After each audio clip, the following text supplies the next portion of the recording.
Twitter does not ruin free speech. What do you Elon mean? doing is free speech. Capitalists, if we weren't really operating in a capitalist mode, we were very socialist, like we're all like communists.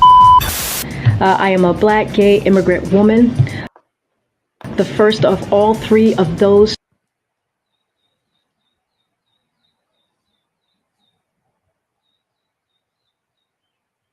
to hold this position. I will absolutely leave the court when I do my job as poorly as you do yours.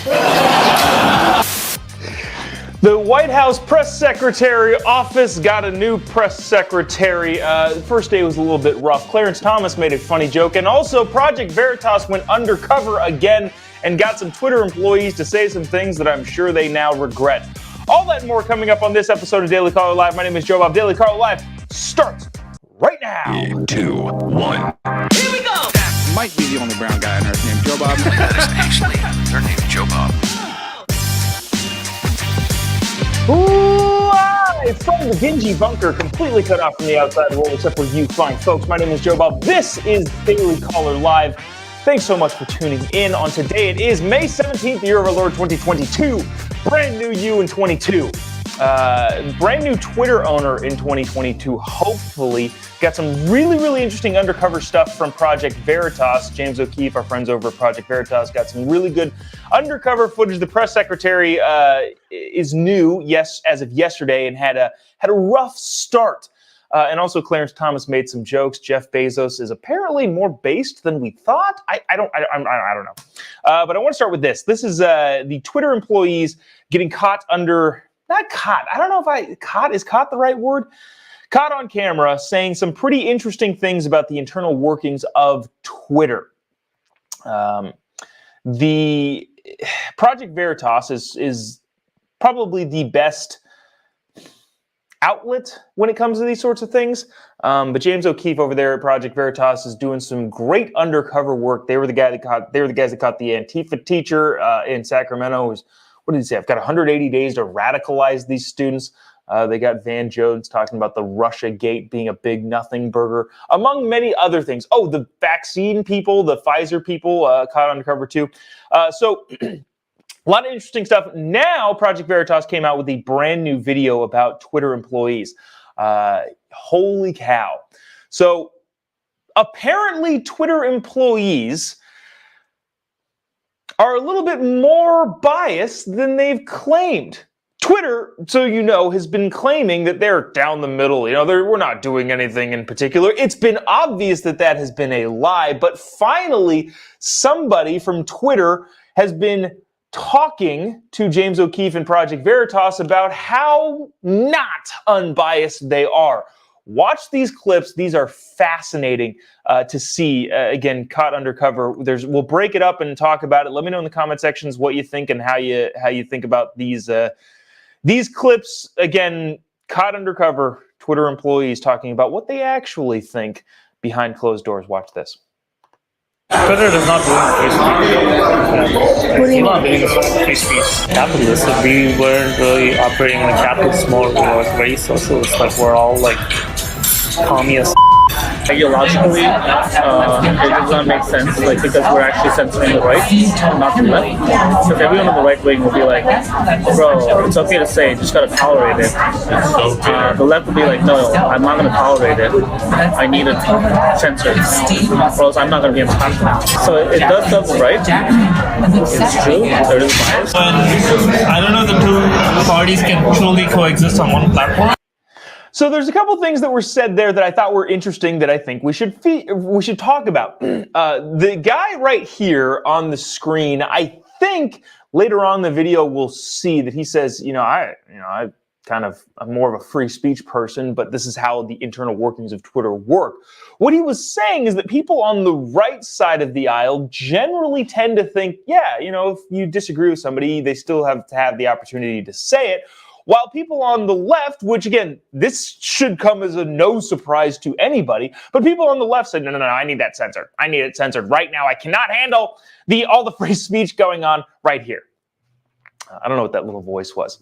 But apparently that's what they think at Twitter. And so he says specifically, yeah, there's more bias against right-leaning stuff because the Twitter users and the Twitter offices don't think that free speech is a real thing. He said at the very beginning that Twitter doesn't believe in free speech. Elon Musk believes in free speech. And then he said, because they're commie as F.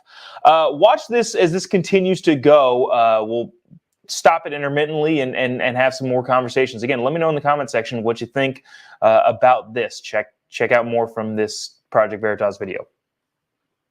What do your colleagues say about it? They hate it. Oh my god, I'm at least like okay with it, but some of my colleagues are like super left. What do they say? They're like, this will be my last day if it happens. Has much changed since like Elon's coming out? A lot has changed. A lot has changed. We're all like worried for our jobs. Why are you guys so worried? You know, jobs are at stake. He's Like I started working for Twitter and became left.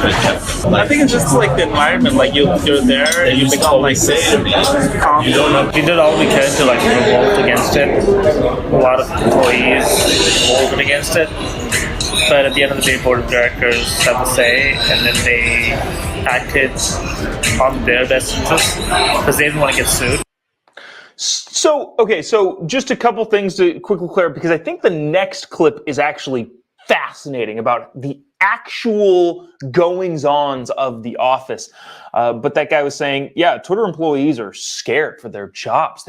They don't know what they'll do if Elon Musk ends up buying Twitter and that acquisition does, in fact, close. Oh, no, says that particular Twitter employee. And then he said, too, like we mentioned beforehand, he's like, I'm more okay with it.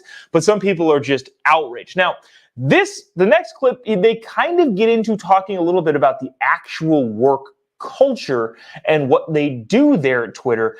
And I think Elon Musk figured this out sooner than we did, and which is what provoked a tweet that he had, I don't know, 2 or 3 days ago. He said, people at Twitter are going to be held to a very, very high standard, but not higher than the one that I hold to myself. Basically, Elon saying people at Twitter are going to work very, very, very hard, as all of the other people at his other companies do. Now, that being said, watch this clip and see if you think that they're going to be used to working hard. Check it out. I basically went and worked like 4 hours a week last quarter. That's just how it works in our company. Yeah. How would you describe communism besides Twitter? Essentially, like everyone gets to do whatever they want. No one really cares about like OpEx. Like capitalists will care about numbers, but care about like, how to make the business more efficient. But in Twitter, it's like mental health is everything. Like if you're not feeling it, you can take a few days off. People taking months off, they'll come back, but you always like do your best at any time, and that's the culture. And you know, we'll run the business as much as possible. Capitalists would be like, you gotta generate profits or you're out. A lot of people wouldn't survive that culture. So that to me is freaking fascinating. That's how they're apparently operate their offices. They basically say, hey, you know, come in, do what you want. If you feel like working not all that long, go ahead and take a couple months off and then come back whenever you feel like you're ready to do the job. That would be really interesting to see how that correlates with the plunging stock prices they had a couple months ago, a couple years ago.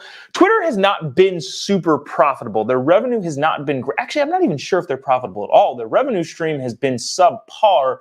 And maybe, just maybe, Elon is figuring out, yeah, the reason why your revenue stream is not where it should be or where it could be is because you guys don't work very hard. This guy said he worked about 4 hours last quarter. Oh my gosh, where do I sign up for that? But that is, again, what's going on at Twitter. We'll see if Elon comments on this sort of stuff. I'm going to be actually super, super curious to see if he says anything related to this Twitter leak, not Twitter leak, Project Veritas catching some of the Twitter people on camera talking about how they feel about their company and Elon taking over. But more on this. The press secretary had a little bit of a rough day. Karine Jean-Pierre. I'm not entirely sure how to pronounce it. I was not paying attention to when other people were pronouncing it on the cable news last night. But the White House has a new press Take two. Oh my goodness.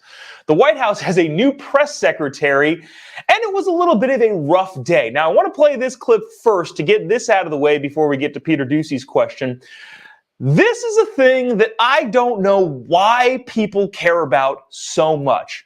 I don't care about it at all, but apparently people care about it, especially people on the left care a lot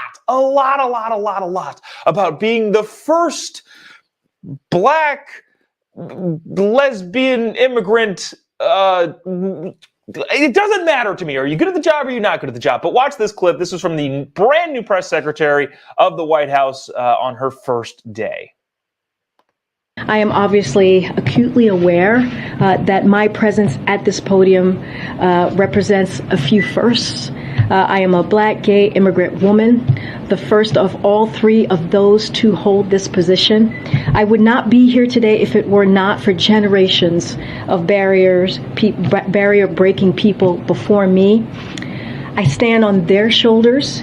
If it were not for generations of barrier-breaking people before me, I would not be here.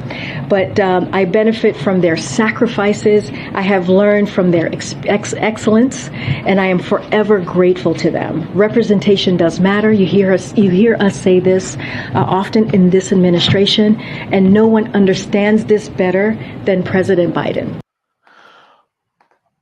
Who cares is what I have to say about that. I do not care whether you are whatever minority thing that you claim. I don't care. I don't know why anybody else cares. What we should care about is, are you good at the job or are you not good at the job? And here's the thing too. Not only does caring about that stuff not matter at all, at least in my world, I think it actually does severe damage to minorities if you're thinking about it. Because the left and the current administration cares so much about being the first person to nominate a black female Supreme Court justice or to have a black gay immigrant woman press secretary, because they care so much about that, people are giving a lot of scrutiny to the fact of whether or not those people are qualified to do the job. And that comes with the idea that we're going to put these people here in place no matter what. With the Supreme Court justice, we've talked about this a lot. With Ketanji Brown Jackson, the only thing that Joe Biden did was diminish her reputation. Now, you may have thoughts about her, and that's regardless of your thoughts about her and regardless of whether or not you think she's qualified. That completely is irrelevant because Joe Biden said, I'm going to hire a black woman, which, if he's only going to pick from that subsect of the population, only diminishes her credibility, because now everybody's saying, well, did he pick her because she's qualified and the best for the job, or did he pick her because she fits the standard in which he, for some reason, set for himself? Same thing goes with the press secretary. I have no idea whether or not this lady's going to be good at her job. She has some tweets that were pretty extreme that people have seen and have started to resurface.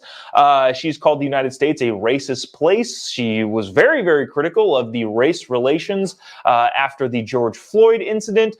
Not the best person that I would put up there from things that she's said in the past. However, nobody at this point is going to be judging her on her merits. Well, I will, but a bunch of people, and this is what the Biden administration has left the door open for, but a bunch of people are going to say, well, did she just get the job because she can check off all of those boxes because for some reason that matters? Or did she get the job because she's qualified and has the merit and skill to do it? Regardless of whether or not she does have the merit and skill to do it, that question is always going to be out there and is going to hinder her performance for the entirety of her stay as the press secretary of the United States.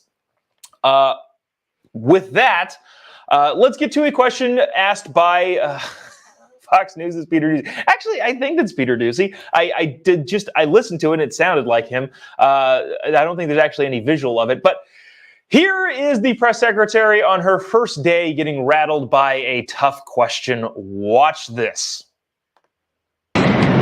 Corinne, congratulations. Thank Nice you. to see you out there. Thank you. The president's Twitter account posted the other day, you want to bring down inflation, let's make sure the wealthiest corporations pay their fair share. How does raising taxes on corporations reduce inflation? Are you talking about a specific tweet? He tweeted, you want to bring down inflation, let's make sure the wealthiest corporations pay their fair share. Look, we have talked about this past year about making sure that the wealthiest among us are paying their fair share, and that is important to do, and that is something that the president has been working on every day when we talk about inflation and lowering costs, and so it's very important that as we're seeing costs rise, as we're talking about how to build a America that's safe, that's equal for everyone and doesn't leave everyone behind. That is an important part of that as well. But how does raising taxes on corporations lower the cost of gas, the cost of a used car, the cost of food for everyday Americans? So look, I think we encourage those who have done very well, right? Especially those who care about climate change, to support a fair tax code that doesn't charge manufacturers, workers, cops, builders a higher percentage of their earnings, that the most fortunate people in our nation, and not let that stand in the way of reducing energy costs and fighting this existential problem, if you think about that as an example. And to support basic collective bargaining rights as well, right? That's also important. But look, it is, without having a fair tax code, which is what I'm talking about, then like manufacturing workers, cops, it's not fair for them to have to pay higher taxes than the folks who are not paying taxes at all. But what does that have to do with inflation? The president said, you want to bring down inflation, let's make sure the wealthiest corporations pay their fair share. Jeff Bezos came out and tweeted about that. He said the newly created disinformation board should review this tweet. Would you be okay with that? Look, it's not a huge mystery why one of the wealthiest individuals on earth, right, opposes an economic agenda that is for the middle class, that cuts some of the biggest costs families face, fights inflation for the long haul, right? And that's what we're talking about. That's why we're talking about lowering inflation here, and adds to the historic deficit reduction the president is achieving by asking the richest taxpayers and corporations to pay their fair share. That is what we're talking about. Okay, so none of that made any sense, and then that brings us to this, because this is fascinating.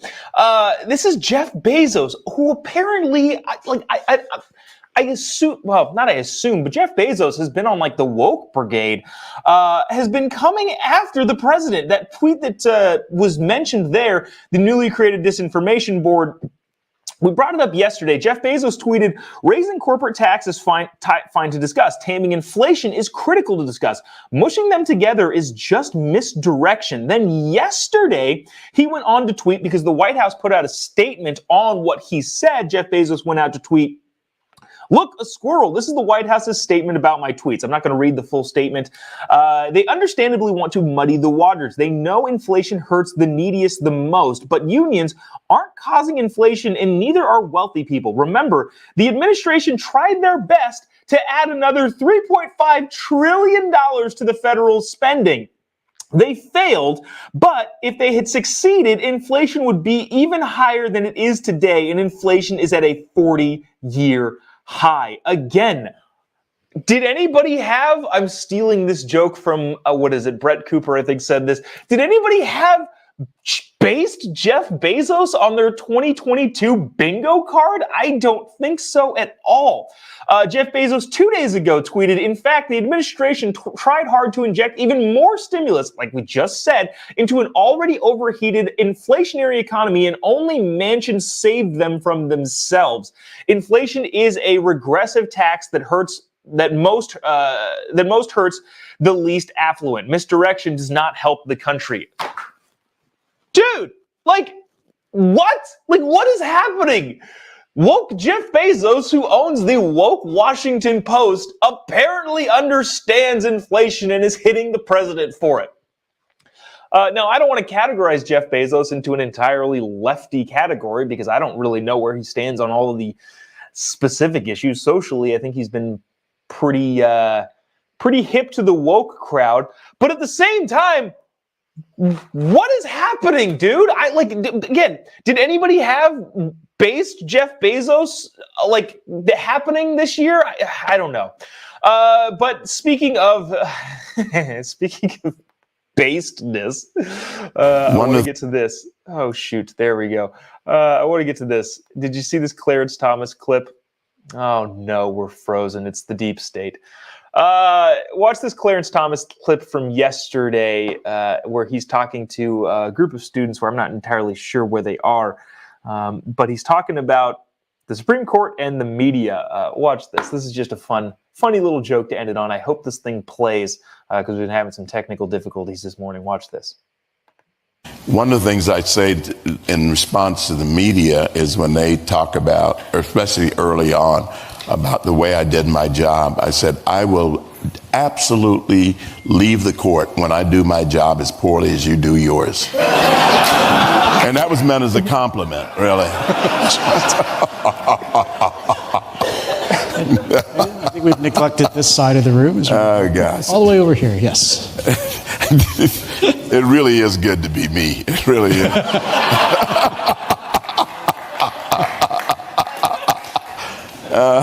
Very quick. That's Clarence Thomas making a joke about the media, saying, yeah, I will resign the second the media, what did he say? I don't even remember. He'll quit doing his job if they quit doing their job. As soon as he starts doing his job as bad as the media does theirs. But again, funny coming out of our favorite Supreme Court justice. I'm not going to speak for you, but Clarence Thomas is ranks up there pretty dang high with awesomeness when it comes to the Supreme Court. I think Joe Biden voted against him. At least he had some very interesting questions when he was being nominated as one of the first, I think the second black Supreme Court justice. Apparently, Joe Biden cares about black Supreme Court justices now a lot, but didn't at the time. So there's that. Let's see. That's going to do it for us today. Tomorrow, we've got some interesting stuff on the Minister of Truth. She's back. There are more and more and more tweets, Zoom calls, resurfacing of the hand-picked Biden disinformation chief. Are we allowed to say chief anymore? I think that's racist somehow. I don't know. The truth minister, I forget her name, but more stuff is coming out that she said a while ago that makes her pretty unqualified for the job. But all of that and more tomorrow. We will be. Oh, if you haven't already, shoot me a follow on any of your social media platforms. Would really appreciate it. Just type in @JOBOB. You'll find me pretty much anywhere: Twitter, Facebook, social media. I've been twittering a lot more nowadays. I didn't used to. Now I'm tweeting more. So I don't know. Maybe that'll be an interesting follow for you if you feel so inclined. You can also rewatch the podcast on Facebook, YouTube, Twitter, anywhere we stream this thing. You can also download the podcast and listen to the audio while you're doing your yard work or whatever it is that you're doing.